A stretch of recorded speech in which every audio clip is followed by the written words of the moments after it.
Сәлем достар, менің каналыма қош келдіңіздер. Бүгін өте дәмді болып шығатын айраннан құймақтар дайындап көрсететін боламын. Алдыңғы видеоларда мен сүтпен дайындаған болатынмын.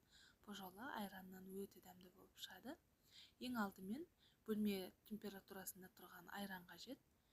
Кішкентай ас қасықпен суды салатын боламыз.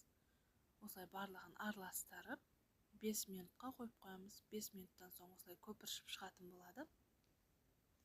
Оның үстінен 2 жұмыртқамызды, 2 ас қасық қантымызды, қалауынша 3 қасық салсаңыз да болады.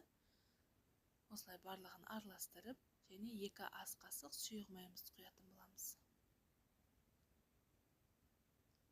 Үстінен шым-шым тұзымызды саламыз, барлығын жақсылап араластырамыз, және қайнап тұрған ыстық суымызды құятын боламыз. Барлық құрамын описание бөліміне жазып қалдыратын боламын. Соңында осылай електен өткен ұнымызды салып, бір масса болғанша толықтай араластырамыз. Дәл осындай масса болып шығу қажет.